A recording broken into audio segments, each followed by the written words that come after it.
friends, I hope you're doing awesome today. So this week, Chris and I decided to make trays, similar to the ones that are back here behind me. I don't know if you can see that.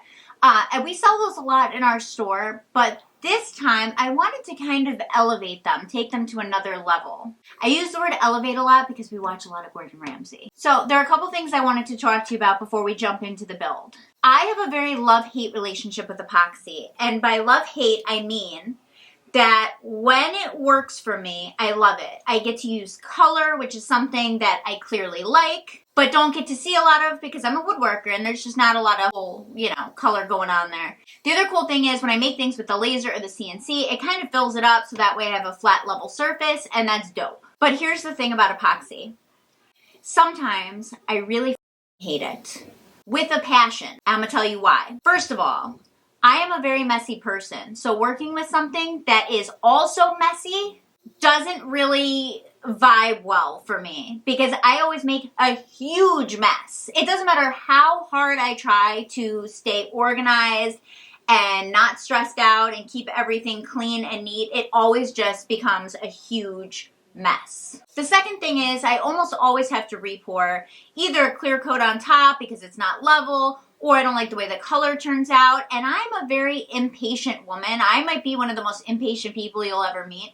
So the fact that I have to sit around and wait for not just hours, but sometimes days for a project to be finished and I can't even touch it, that's rough. That's rough for me. You know, I see all these adorable women on Instagram and YouTube, and they're like stirring the epoxy and dancing around, and they pour it, and it always looks amazing. Always. And I don't know what kind of witchcraft this is, but I'm telling you, it doesn't work for me. The last thing is, there is an epoxy curse on my house because every time I use it, something goes wrong. Now, it doesn't have to be with the epoxy itself, but like when I was shooting this video, my brand new battery just stopped working in the camera. Cursed. If you're good at epoxy, leave comments down below. If you have like tips and tricks on how to get it to like work perfectly every single time, I'd love to hear it. With all that said, the trays actually came out beautifully. I really love them. I can't wait to put them in the store, and I can't wait to show them to you. So let's go get started, and you can watch me get frustrated while I try and work with epoxy. So the first thing I'm actually doing is using this UV epoxy, because I'm just going to put a little flower in there. I know it's super girly and super feminine. I felt like doing something pretty. So I went ahead and I put the flower inside there, and I just used the clear UV epoxy because it was easier and faster, and it takes like 99 seconds to dry instead of 3 days. While I'm doing that, Chris started cutting the sides for me. Once the epoxy was done drying, I went ahead and put rabbets in them, and that way I could just place the board in them like a frame.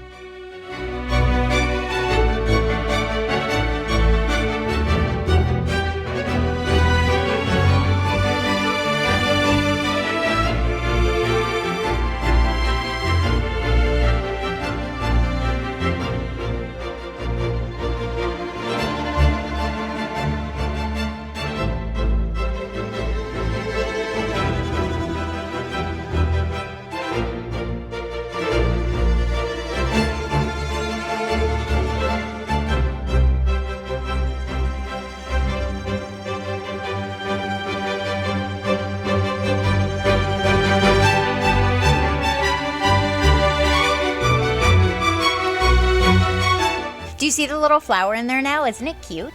I tape everything up and then I trim up the board just to make sure that it fits properly. The UV epoxy sands really nicely, just like regular epoxy. I like it because it's quick, it's fast drying, and that's important to me. I go ahead and throw this in the laser. Now, like I said, I wanted to do something feminine and cute for this one. I like using color. That's my main reason that I like using epoxy. So, what's colorful? Flowers.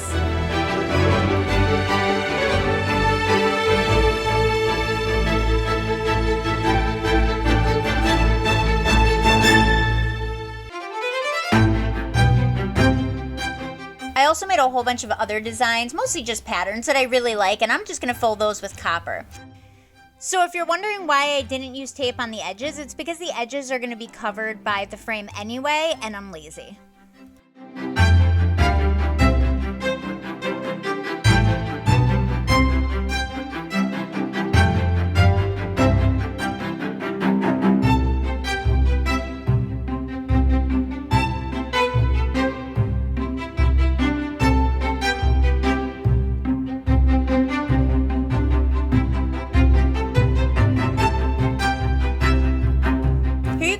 pouring the copper epoxy. Now the flower board is the one I really wanted to show you, and that's when my battery died. So what I did is, instead of going back and remaking the flower tray, I just made like 5 other trays that I could put color into.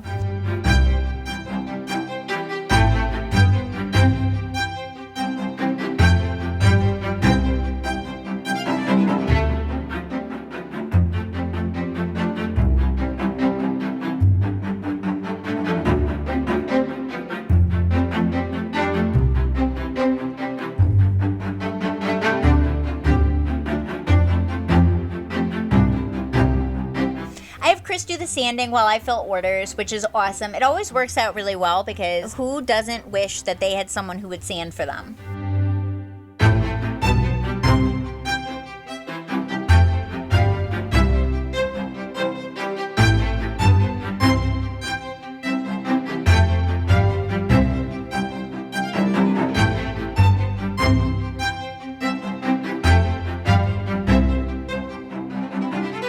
Once he's done with that, I'm ready to glue everything up and then cut my splines. Now, you've seen me cut splines before.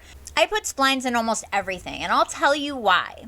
Not only does it keep it from separating and moving and all that good stuff, but they look really good. I think it just takes it to another level, or as Gordon Ramsay would say, elevates it.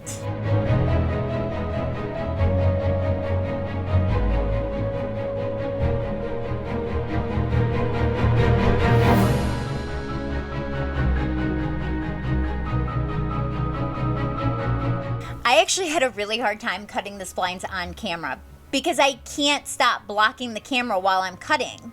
I tried cutting with my left hand, and that didn't go over so well.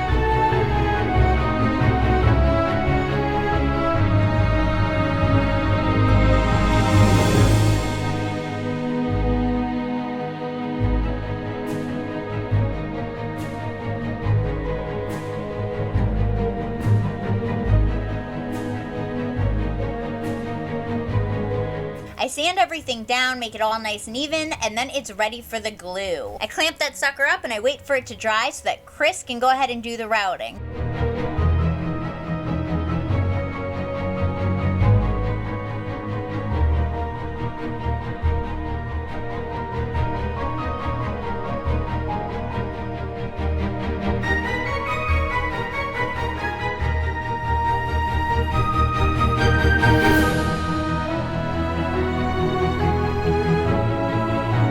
I finish it up with some walrus oil. Why walrus oil? Because I like it. That's why.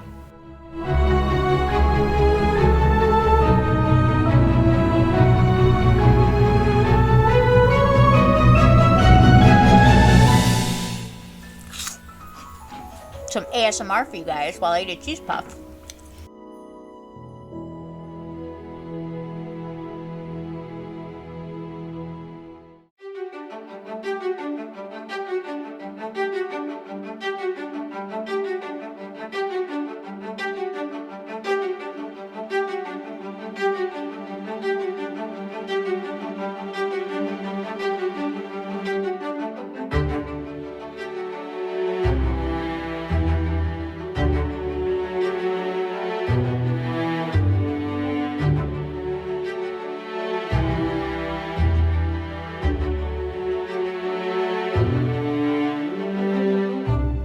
Look how beautiful the colors turned out. That's my favorite thing about epoxy, is that I really get to work with color and experiment and have a good time with it. As much as I hate working with epoxy sometimes, I really do love the end result. My favorite ones are probably the scales. They came out so pretty.